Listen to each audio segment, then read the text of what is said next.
Welcome in, everyone, to another episode and another live to the Yankees Den podcast. I'm your host, Lorenzo Scarabino, and it is just me tonight. Jimmy did have work.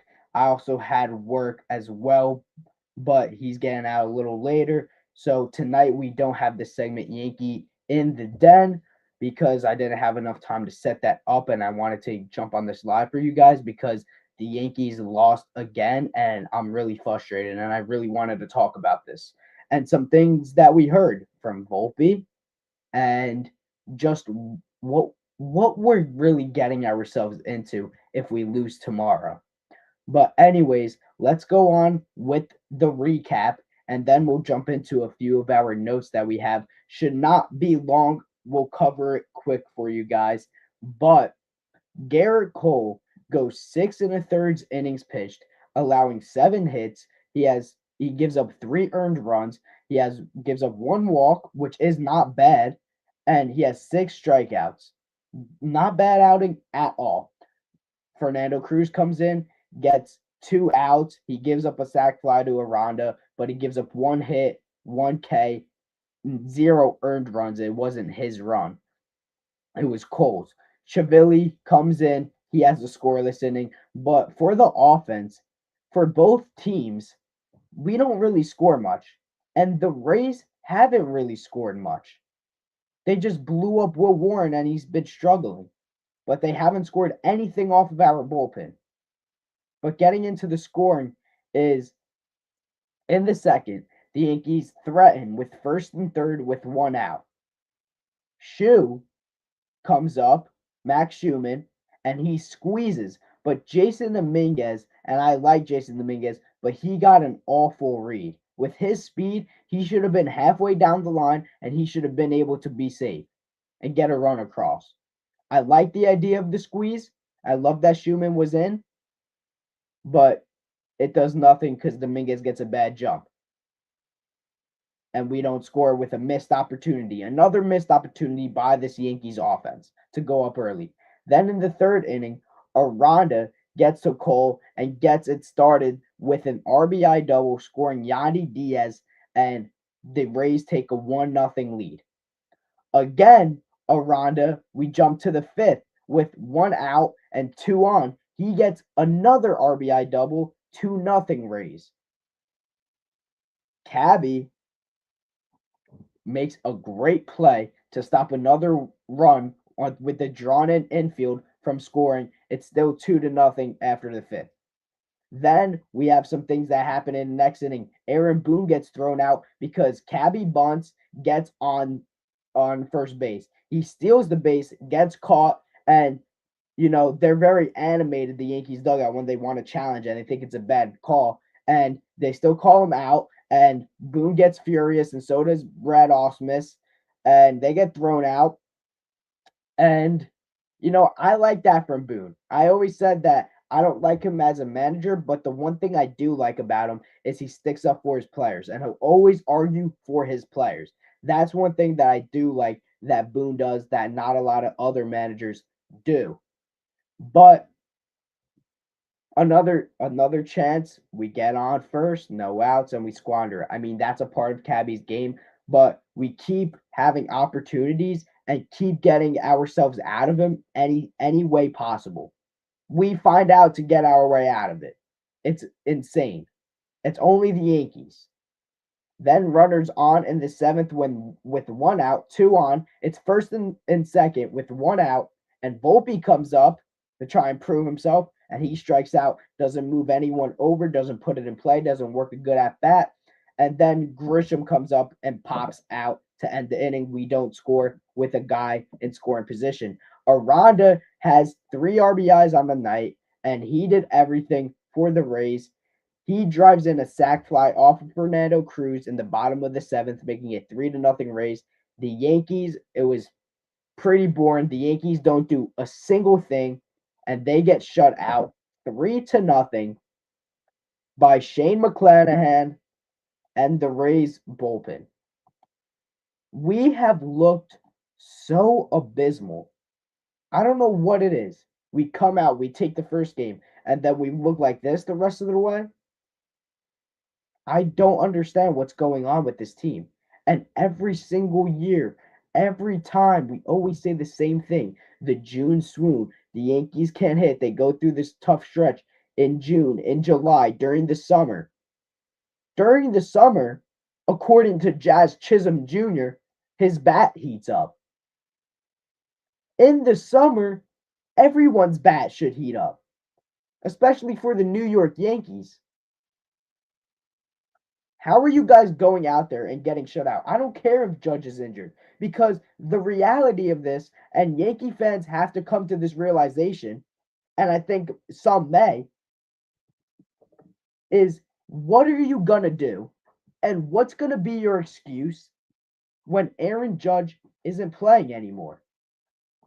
When Aaron Judge is not playing and he's retired, right, and he's done, then what are the Yankees going to do? They're going to complain and say, we don't have Judge.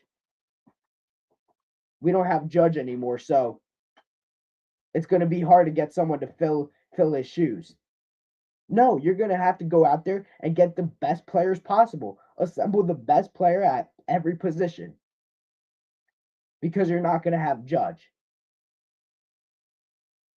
I mean, you can't keep making that excuse year after year. We need Judge. We build the team around Judge. You can't build the team around Judge. You should try to put the best players at every single position, no matter the cost, because you're the Yankees and you can do it. You're just cheap, because Hal's cheap. And he makes money off his chicken buckets, and that's all he cares about.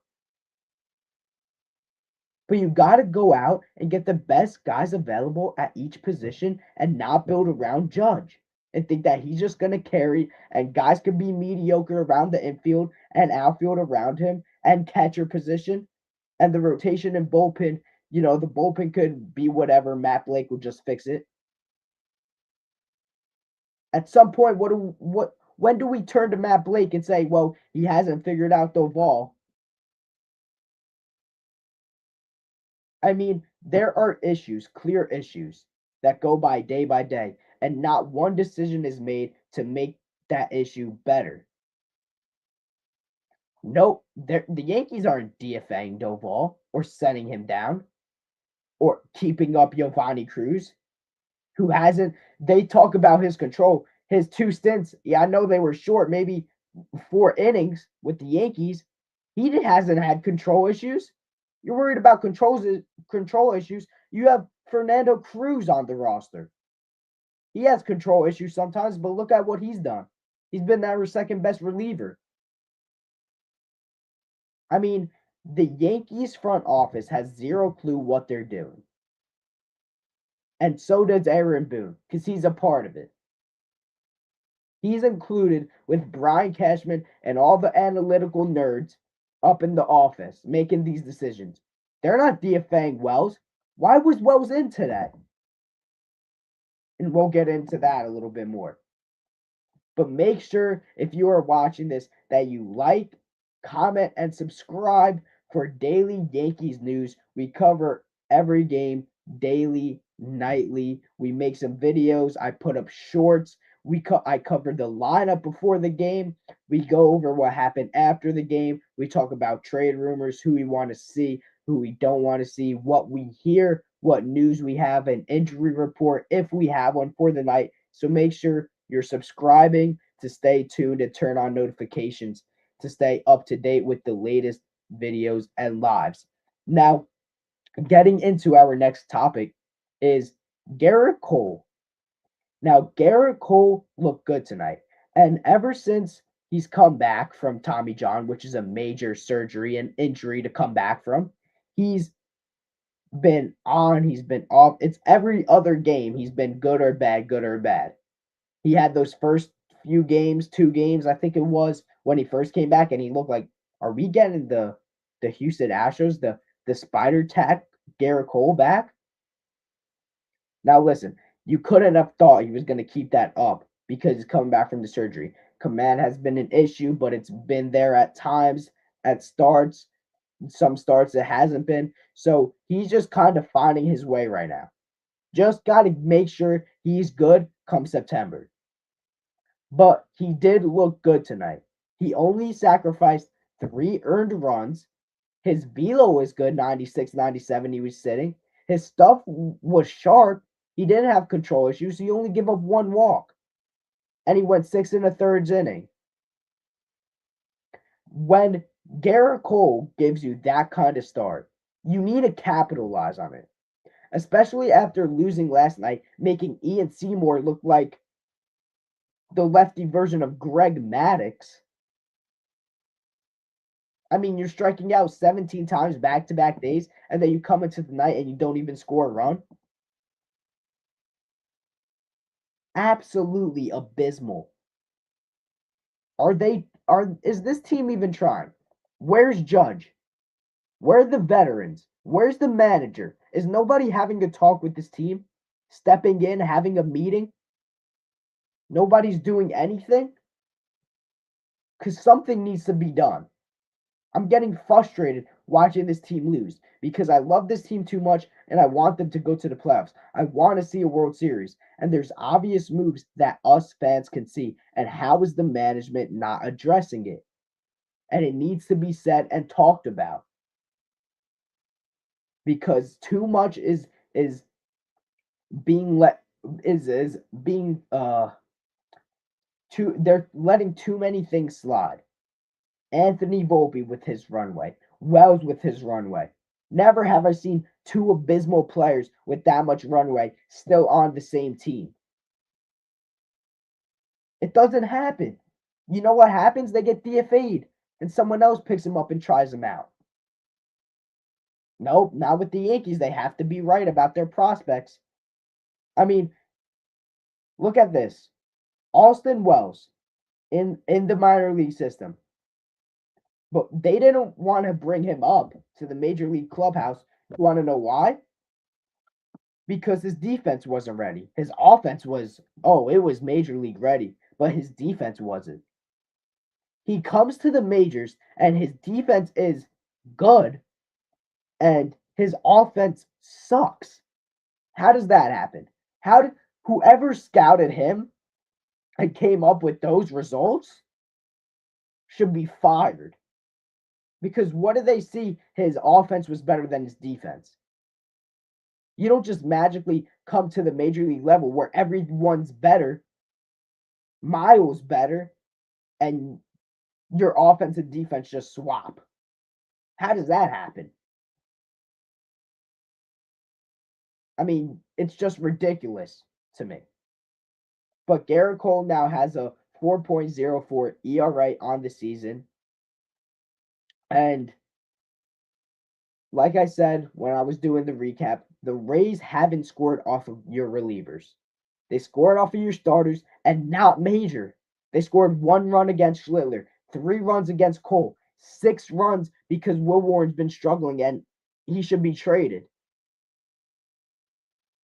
But no runs off of the pen. I mean, this Rays team is not that good, and you're getting spanked by them. Now, if you lose tomorrow and you lose this series and don't split, then you lose the season series. And if you tie again like you did with the Blue Jays last year, you don't get home field advantage in the playoffs.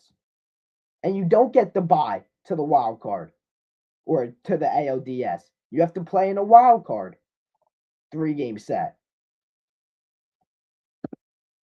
The deadline cannot come any sooner, and the Yankees have to start approaching the deadline, not letting the deadline approach them. They have to start making moves before the deadline comes. They have to stop waiting back and waiting for it to come, then make moves a week out, 2 days out, a day out. Make moves right now to better the team. The deadline isn't so you wait till the deadline, close to the deadline, and you make moves, even though that's how it usually goes down. The deadline's there so you can make moves before that date. So I don't know what the Yankees don't understand. You can make moves right now, and they're just not. You're telling me you're going to ride with Austin Wells till August 3rd. And even beyond that, because even if they get a catcher, I still believe he will be the backup catcher, which is terrible because if they got Ryan Jeffers, are they going to wind up doing a platoon, which would be insane? Or if they got Goodman, or if they got Dingler, I mean, that would be on another level. I would not attend a single Yankee game if they did that. I mean, none of us should attend a single Yankee game right now, but we will, and that's helping Hal. That's putting money in his pockets. We should all say, no, we're not attending games. There should be a huge community on X. Nobody's attending games. And you start seeing the attendance number drop. And maybe that'll wake them up a little bit. Hal woke up when we didn't make the playoffs, and then we got Juan Soto and we went to the World Series. We lost, but at least we went. The heck, maybe what we should be hoping for is the Yankees miss the playoffs again, and something happens. And Aaron Boone is fired. Brian Cashman is fired. Some of the analytical nerds are fired. James Rosen, or whatever his name is, the hitting coach, fired. Boone. I mean, these are things that maybe need to happen. We might need to not make the playoffs for these things to happen. To have another year where they go out and get a big star like a Soto and go to the World Series. I mean, I don't know what they're doing, really. Now, I want to bring something up because Anthony Volpe and Aaron Boone said some things, and there was a little bit of some back and forth with this on X, on social media.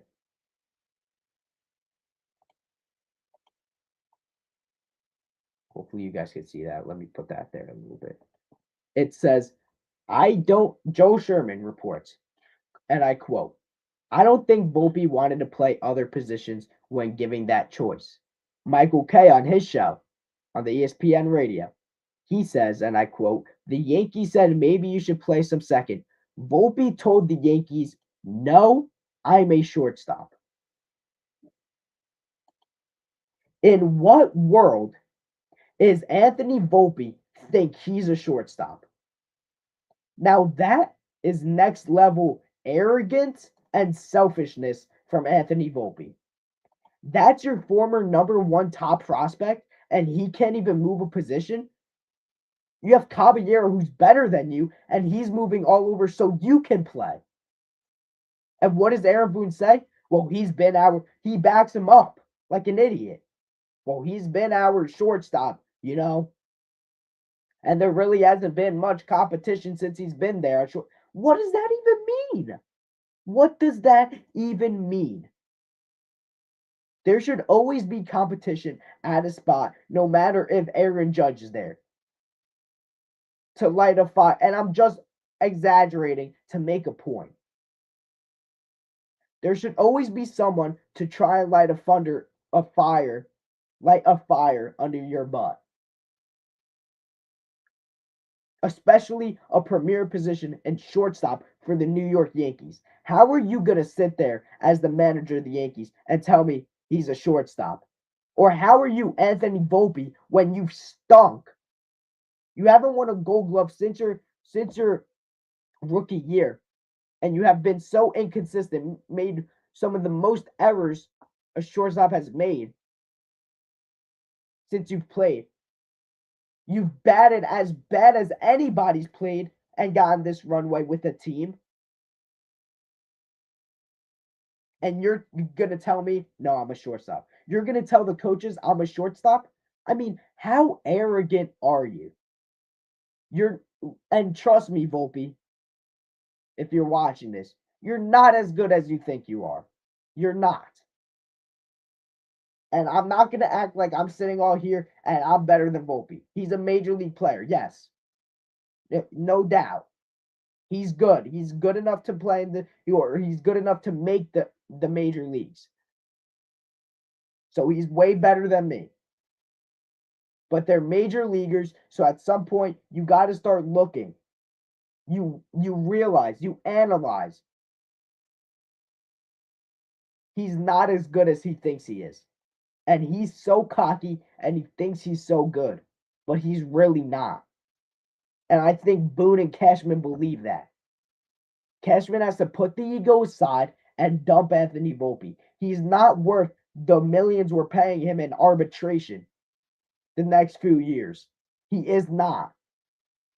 Volpe's not worth that money. How are you paying this guy $1 million, $2 million when he stinks? And you almost, if it wasn't for Cabby getting hurt and going on the injured list, he would have stayed in AAA. And you're paying him millions in arbitration. I mean, come on. That's a joke. A complete joke. He should not see shortstop at all. If I was the coach or the general manager, if I was the general manager and he said that to a coach, oh, I'm not going to move, he would be gone, DFA'd or shipped, traded for someone else. If I was the manager and I heard that and the general manager didn't do anything, he would be benched until further notice. Until he moved to second base. I would force him to have to move to another position. Otherwise, he's not playing for the New York Yankees. He's not going to play another inning for the Yankees. Moving on to Austin Wells, he's horrendous. I mean, every at bat is just a shit show. I can't stand watching him. And why is Aaron Boone putting him in against the lefty? When Ali Sanchez yesterday against Ian Seymour, a lefty who struck you guys out 12 times, and you guys struck out 17 times, you know what Ali Sanchez did? He got 2 hits and he got an RBI. He's one of the only people that did something yesterday. I mean, Austin Wells swings, and it makes me mad. It is unbearable to this point. How we have to ask for Ali Sanchez, who is not that good, but he makes Austin Wells look terrible. Well, he's good compared to Austin Wells. He's great. He's phenomenal compared to Austin Wells at this point. Austin Wells had a little 4-month stretch where he looked good, and the rest has been complete and utter misery. He's been so bad. Like, so bad. League bad. The worst in the league bad. He's been the worst hitter in the league. He has a 30-something, 34, I think, WRC plus. And that's weighted runs created. He is doing nothing to contribute and help the team win. And he's still playing at a premier spot for the Yankees. Shortstop and second base, 2 premier spots where we once had Jeter and Posada playing, Yogi Berra playing, the GOAT Didi Gregorius playing in my timeline that I got to witness and actually watch. And you're sitting there with Volpe and Wells, 2 of the worst offensive players. And Volpe isn't consistent defensively at all. And you have Jose Caballero and a great sneaky player, scrappy player, moving all around. Meanwhile, his best position defensively is shortstop. Terrible, terrible management. Now, moving on to Paul Goldschmidt. Paul Goldschmidt is in a career worst 0 for 34 slump. I don't understand what is going on with him. What happened to Paul Goldschmidt? He was hitting so well, and he was so vital for this lineup, and he is so vital for this lineup. He's so important with Judge out and Stanton out and these guys out, and Wells not hitting, and when Volpe's at short not hitting, and Cody Bellinger in a slump. I mean, Belly has been completely off and different. I don't know what happened. His OPS went real quick from 800s to 700s. He's got to start stepping up and shaking out of that. Hopefully, the All-Star break, hopefully it makes everyone loosen up a little bit. And they come back to win, and then you have the deadline, you make some splashes, and you go on a run. But you have to make sure you do it soon. You're 5 out of first place. And if you lose tomorrow, you're 6. Soon it's going to be 7, then 8. Then you're digging yourself a hole you can't come out of. Gotta smarten up, gotta make better decisions, and gotta start playing right. And a fan shouldn't be telling you that. You should be able to see that with your own 2 eyes, with all the analytics and stuff you have in the clubhouse and the locker room. Aaron Boone, Brian Cashman, Hal Steinbrenner. If I was the owner, Hal Steinbrenner, he should be taking charge. It's his team. He should go down to the field, go into the clubhouse, say, listen, you poop stains, get off your butt, stop playing like horse manure, and go be the New York Yankees. You're embarrassing yourselves at this franchise.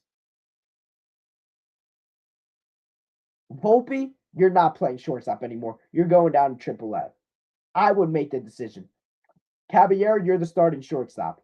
Austin Wells, you're not seeing a single game. Get JC Escara back up here. Austin Wells, you're down until we trade you. Volpe, we're going to trade you. Ali Sanchez, you're going to be getting the starts with JC Escara. As simple as that. As simple as that. Make a point. Maybe you don't have to go to extreme, say, I'm training you this, that, and the third. But make a point that those standards aren't allowed playing for the New York Yankees. Now, this next topic is brought to you by the sponsor of tonight's live video, which is Richard's Painting in Barnegat, New Jersey. I will pop it up on the screen. You see it there. Richard's Painting, Barnegat, New Jersey, NJ. You type that into Instagram. No caps, no spaces. Follow them. Give them a follow on Insta. That is their number, 609-698-0204. Make sure you give them a follow, and they have great reviews. If you need painting done, make sure you give them a call. Great service. Now, getting on with the live and to our next topic is going off of what I just said, really.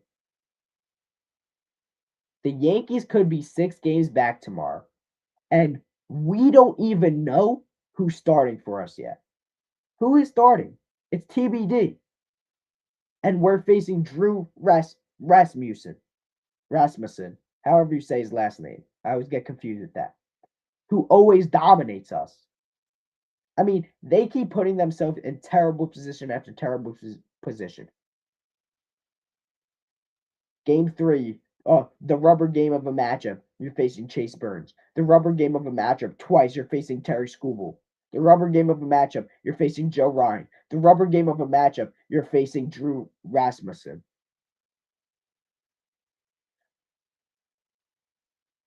If they win the series, like I said, they take the postseason tiebreaker, need be.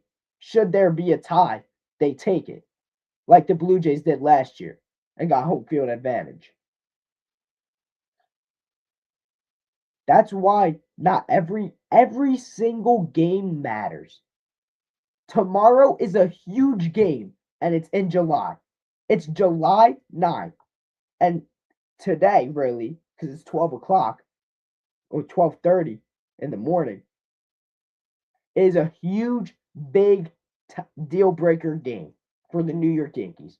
They have to go out and win that game any way possible. And listen, I have Rasmussen on my fantasy team.